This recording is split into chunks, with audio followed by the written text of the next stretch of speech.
Welcome to the American Chronicles podcast. I'm Vlad Davidiak. David Balat is a professional healthcare executive and former hospital CEO who specializes in finance and business development. His consulting firm specializes in turning around struggling healthcare organizations, rescuing troubled businesses, and growing them into thriving, profitable companies. David was born and raised in Houston to parents who moved to the United States from the suburbs of Jerusalem and Bethlehem in Israel. On March 9, 2017, he announced his candidacy for the 2018 Republican nomination to represent Texas's 7th Congressional District. David Balat joined the show to discuss his background and experience as a candidate for office and his vision for confronting the challenges faced by Texas's 7th Congressional District. Coming up next in the American Chronicles.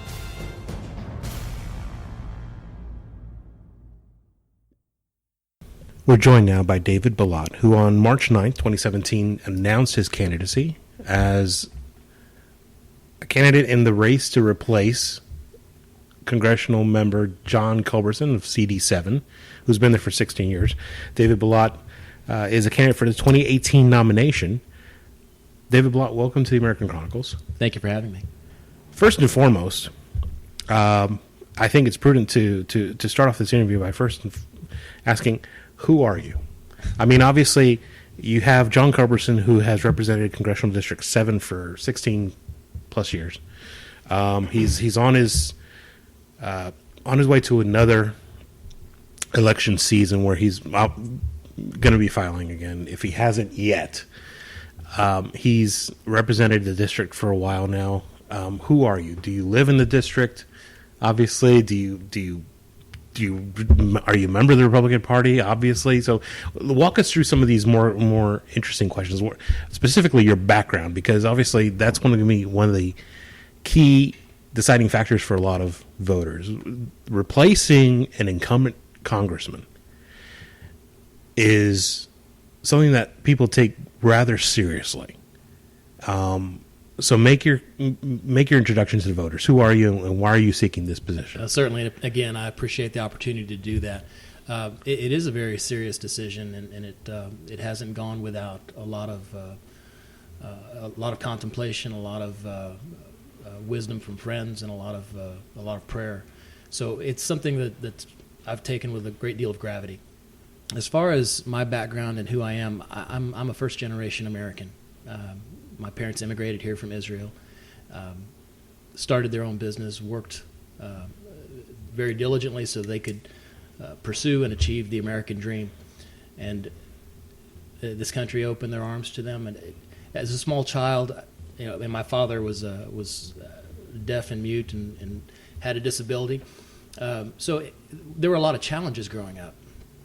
And it was a very loving home. And I was always encouraged to be a part of this culture, a part of this society. In fact, we only had an English-speaking home.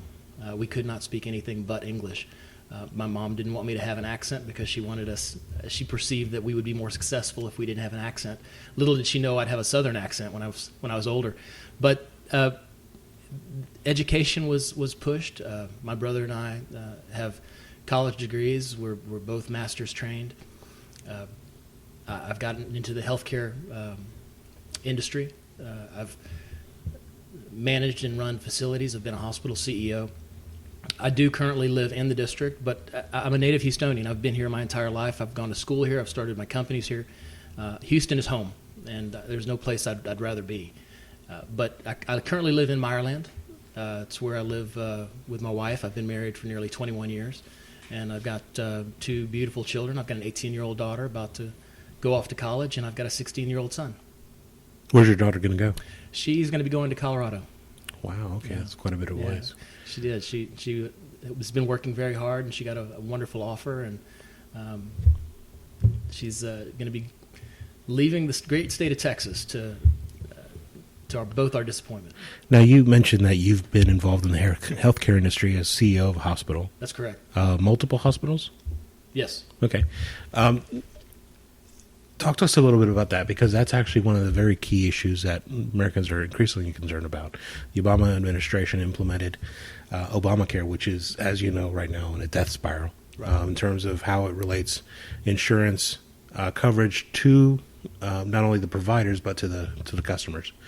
So as somebody who's been on the front lines of the healthcare industry, talk to us not only about your path as far as what you've done there and what you've experienced, but what you see as the challenges with regard to healthcare. Well, let me give you a little bit more background in terms of my experience with the hospitals.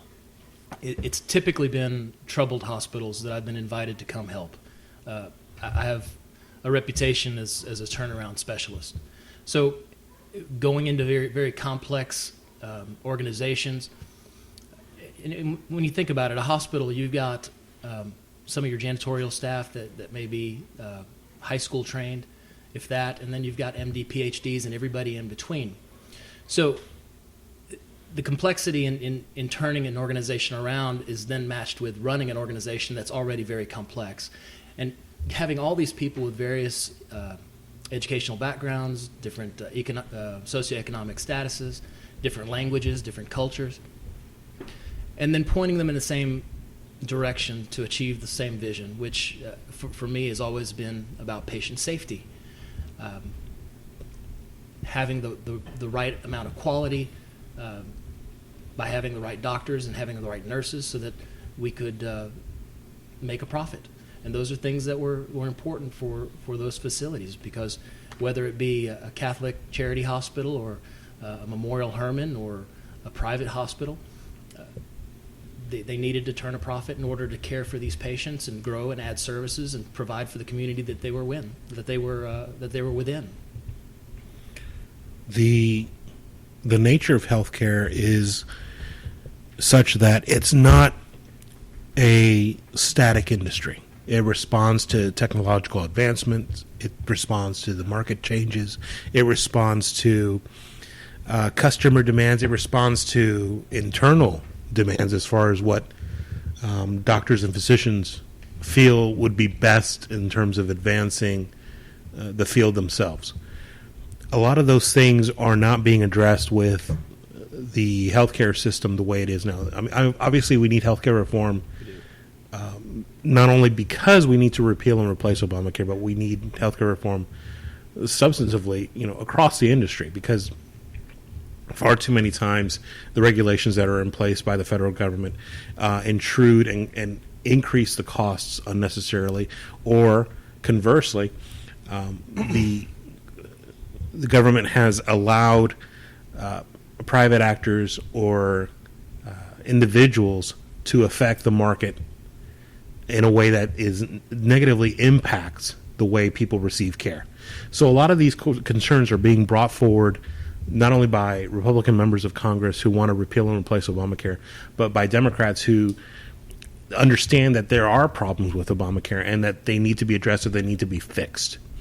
As somebody who's probably more familiar with these issues than a lot of other people, do you have any insight or ideas as to what reforms should be taking place, what we can do to address some of these complexities and some of these challenges? Right. Obamacare, or the Affordable Care Act, touches so much of our society and our economy. But as it relates to health care alone, let's just stay there and take it in bites. It absolutely has increased to the cost. And in fact, all we hear, the frustration that I have in listening to those that are in Congress right now, they're talking about access, they're talking about health insurance, they're talking about having some kind of card that will get you to see the doctor, when the real issue is the cost of health care. If we reduce the cost of health care, we're really mitigating that access issue, because the access is a problem because of the cost. It's secondary, and the cost is primary. It truly is secondary. Okay. And there are different models. In President Trump, very early on, and I applauded him for it, sat down with the pharmaceutical companies and said, we are going to negotiate pricing for the federal entities, whether it be Medicare or the VA, and even push it down to the states for Medicaid, and even more locally to the county and city hospitals. That was in the news, but then nothing really came of it. It petered out. And that is of concern to me. And then I hear my own representative state that, well, no, we're not going to negotiate on behalf of the government with the pharmaceutical companies because we have to let market forces control. Well, that's a fundamental misunderstanding of how business works. If you are responsible and you're taking money from taxpayers and you're responsible for how you spend those taxpayer dollars, you have got to be a good fiduciary.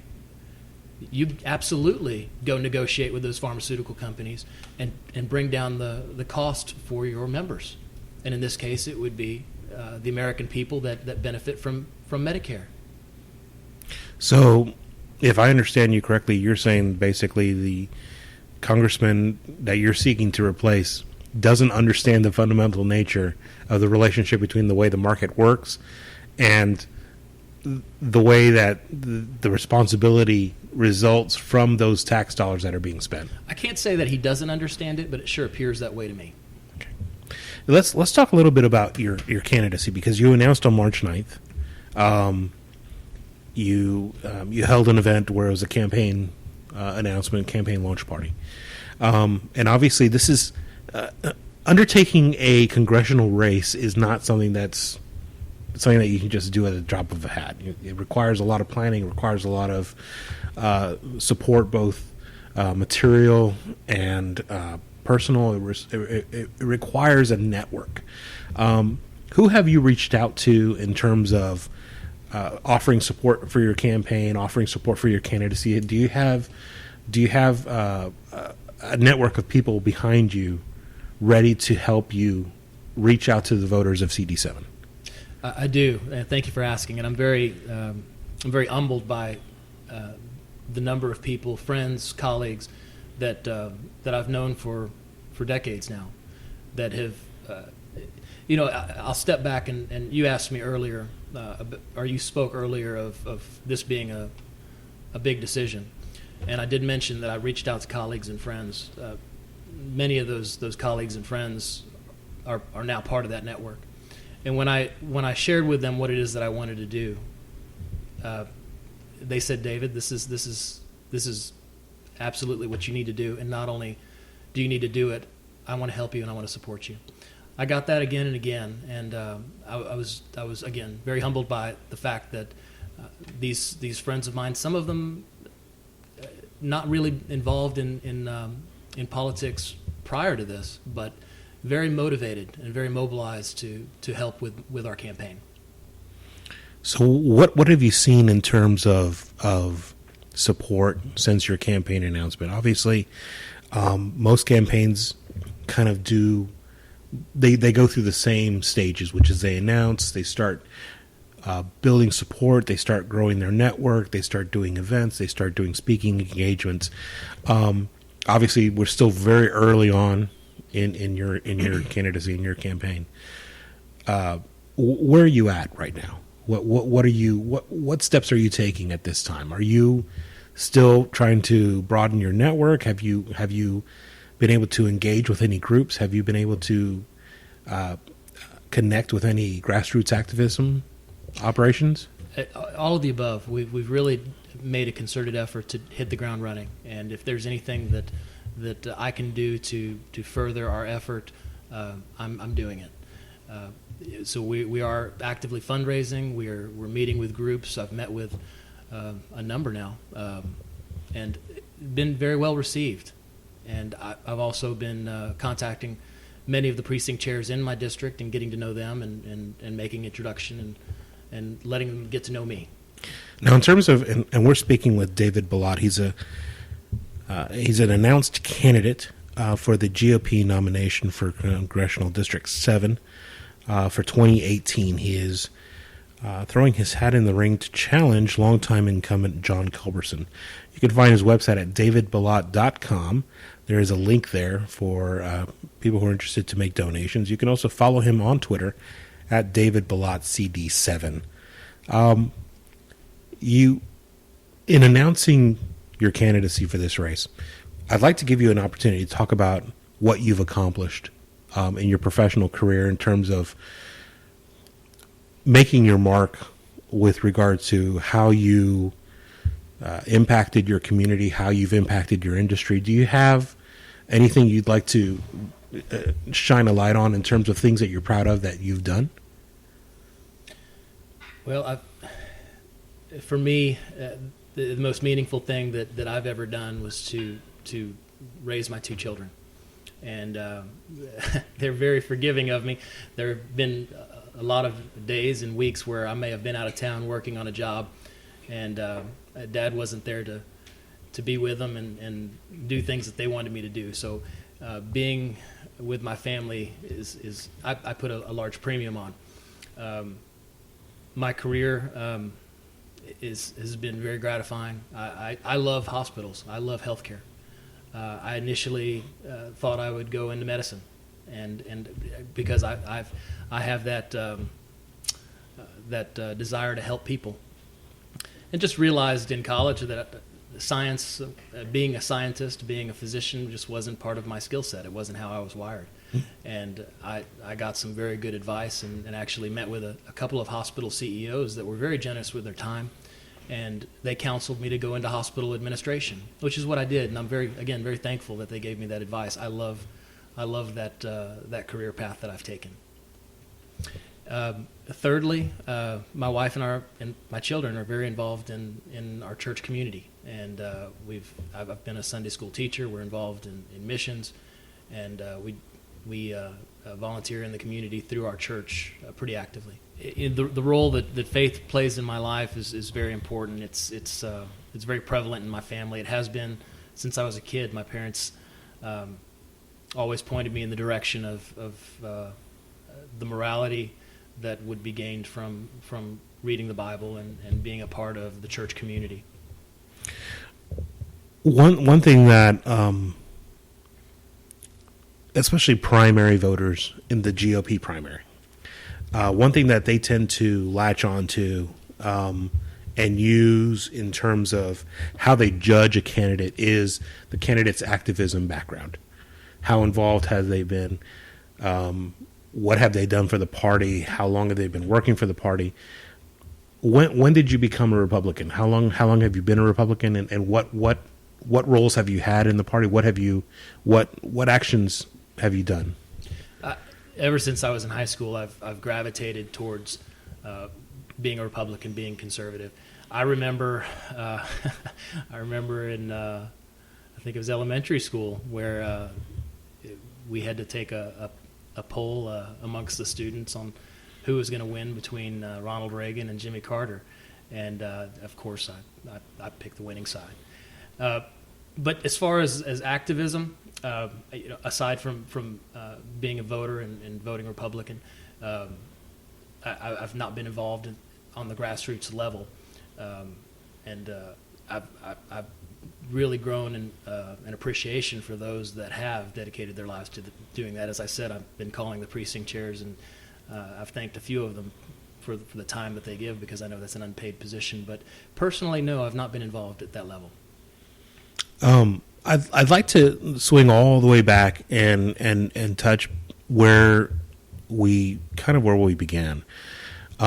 First and foremost, how did you arrive at the decision to run for Congress? Like, what was the motivation there? What path led you to that decision? I think, well, because you're a constituent of John Culberson and CD-7. I am. You've obviously had him as your congressman for a while, and one day, poof, you decided, hey, you know what? I want to be the guy who replaces this guy, or was this long in coming, or was this the result of a lot of things coming together? It was the coming together of several things. Okay. Healthcare is a significant piece of it. Another piece is I live in Meyerland, and as in my neighborhood, in fact, was referred to as ground zero on the news during both floodings. Right. And we almost had another one here recently with a third. We have an infrastructure issue, and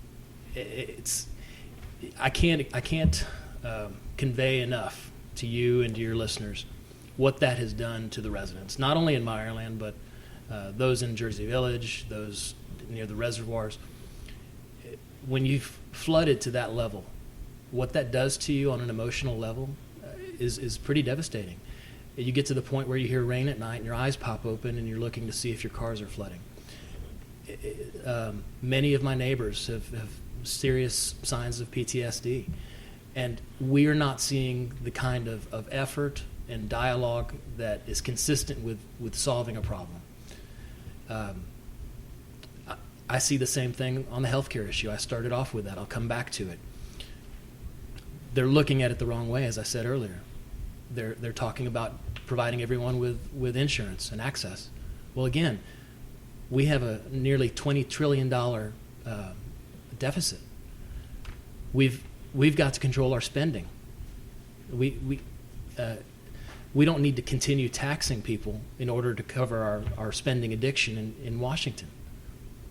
So with all of these things that have occurred, and with my background in turning situations around, turning very complex organizations around, and with my expertise and life experience in those particular areas, I feel that I can be a force for effective change. One of the questions I think that every single candidate should answer is the question about the rationale for their candidacy. If you're standing in front of a fellow member of Congressional District 7 and you're standing side by side with John Culberson, what distinguishes you? What makes you stand out as the candidate that they should vote for? Why should they pick you? Why should they pick me? As I've told many people I've called, I've had that question. I think it's a valid question. I think it's a question people should ask, because there needs to be an understanding of what the difference is, because you don't want the status quo. You don't want business as usual. Let's talk about the constituents. I know that there's been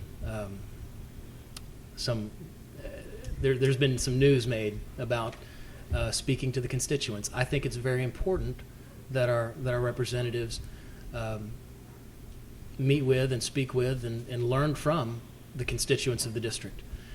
Many have said it's their obligation. They may be right. I think it's more than that. I think it's their privilege. How else will we really know how to address the issues and the pain points of the place we represent unless we're in that district, speaking with those that are driving the economy and driving the country? Politicians don't create anything. We don't create jobs. That's for the business owners to do. We provide an environment for them to thrive. You mentioned briefly or you alluded to the town hall that John Culberson recently had. Did you see any video of that? Were you able to hear any of the questions that were asked or Culberson's answers? I did. What are your thoughts on that town hall? I mean, in terms of not only the questions that were being asked, but the answers that were given, and in terms of how Representative Culberson handled himself and addressed the crowd. Because obviously it was a hostile, left-wing crowd that was there deliberately to obstruct and disrupt the meeting. So put yourself in those shoes. I mean, what did you see? What do you think? Oh, no, I'm fully prepared to put myself in those shoes. And I understand that a lot of that is contrived, but that's part of the process. That's what we're signing up for. It's not something to shy away from. Mm-hmm. But does that mean that that's the extent of how it is that we learn from our constituents? Absolutely not. I don't think having a town hall once or twice a month should be the extent of how we go about listening to the voices of the people. So in terms of how he did, I appreciated how he went into the crowd and spoke with them individually. I appreciated how he was understanding of their particular plights. I don't think that he addressed a lot of the questions in the way that meant something to them. Are you saying he dodged some questions, or he didn't fully answer questions, or I don't. Well, even for me, I don't feel that he fully answered them. Specifically with healthcare and with, we're talking about earmarks, for instance. I think that was brought up. That was one of the issues that was discussed. those are things that even Republicans don't really want to hear about. I know there are some that feel that can be a reformed way of allocating funds, but he's continued to be a champion for that cause when it's something that is really not good for the country. Now, one thing that a lot of constituents in CD7 will point to is they'll say, well, Culberson's been there for a long time. He has established himself in Washington. He plays an important role in Congress. He's on these committees. And so to unseat him, to put somebody else new, would be to sacrifice those gains that have been made. How do you respond to that? Well, I would challenge people to ask another question. Why do the Democrats feel that this district is a winnable district for them? If we look at the trends that have occurred in the last few election cycles, this very conservative, very Republican district, he's not mobilized his base to come out and vote. And we're seeing... in 2016 it flipped for Hillary. It did flip for Hillary. And if the trends continue, it will flip for the Democrats in 2018. If that's the case, in numbers, I understand statistics, and they're not always right, as we saw in this last election. But if we look at the trends do tell us something. And we have to gain something from what they're telling us. If we continue in the way that we're going, we stand to lose everything to a Democrat. If we don't make a change, if we don't inject someone who's going to make some active gains for our base, we're going to lose it all, and not just a seat or a chairmanship or a committee seat in Congress. We stand to gain we stand to lose much more. We're speaking with David Balat. He's a candidate who's announced for Congress. He's running to replace Congressman John Culberson in CD7 in the 2018 GOP primary. You can find his website, davidbalat.com. There's a donation link there. And you can follow him on Twitter, at davidbalatcd7. You are the first person who has declared a candidacy to challenge Culberson in 2018. In the last cycle, I believe we had 3 or 4 challengers. So obviously, you more likely than not, you're not going to be the only person in that field. In terms of getting in early, which is exactly what you've done, how do you anticipate the race progressing from that point? Because more often than not, political races move from news cycle to news cycle in terms of how they respond to events and how they respond to outside stimuli that actually affect not only the nature of the race, but the dynamic of the race itself. Right. So you've got a long race to go. I mean, it's just 2017 now. You still have to go through all of this year, all of next year, and it's a long slog. How prepared are you not only to face the possibility of this long, at least a year-long race from here forward? Well, I'm prepared for 2. And other challengers as well. I mean, how you at some point you're probably going to be running against multiple people, and you're going to have to distinguish yourself in the field. Certainly. How do you do that? Well, the good thing about elections is that they're decided by voters. So we fully intend on meeting as many of the constituents as we possibly can, having events scheduled, block walking, and doing what we can to meet those not only that are part of the base, but beyond. How vulnerable do you think John Culberson really is? Because I mean, he's been a member of Congress for upwards of 16 years. He's a very firmly entrenched incumbent. He has a very broad base of support. He has a deep network of people who are with deep pockets who are ready to support him at the drop of a hat.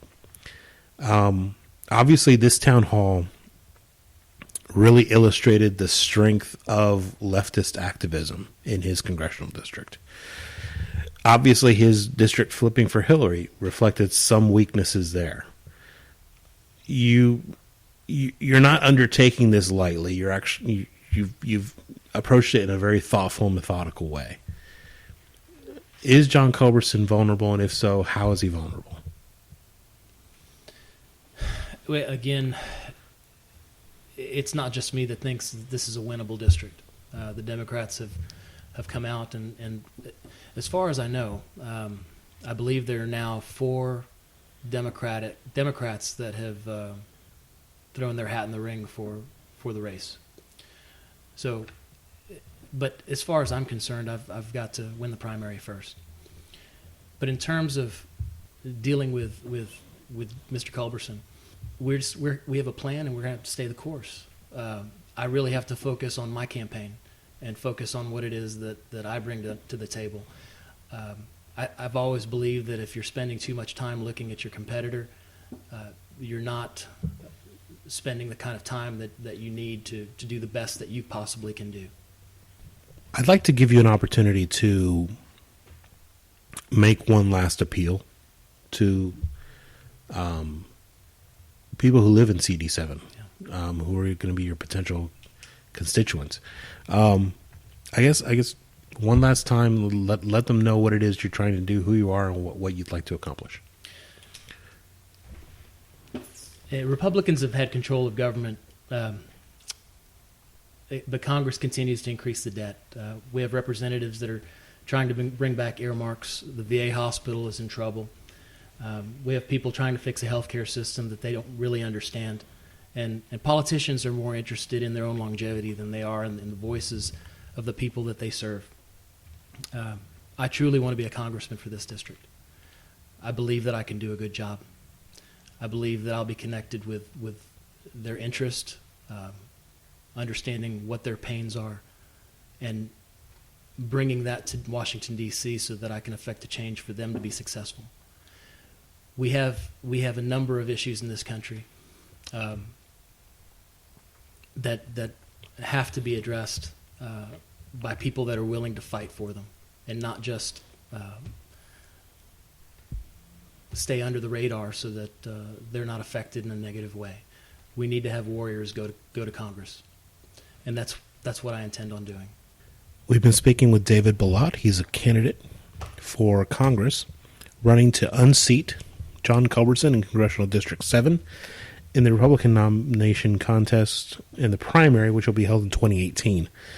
You can find his website at davidbalat.com. There's a donation link there if you want to donate to his campaign. You can follow him on Twitter at DavidBalatCD7. David Balat, thank you for joining us here on the American Chronicles, and best of luck to you. Thank you, Vlad. I appreciate it. Well, that brings us to the end of the show. Check out my website, vladdavidyak.com, and make sure to follow me on Twitter at vladdavidyak. You'll love it. It'll change your life. Please give the show a great rating and review on iTunes. It really helps other people find us when they're searching for a show that they might love. Until the next time, remember, eternal vigilance is the price of liberty, and freedom is never more than one generation away from extinction.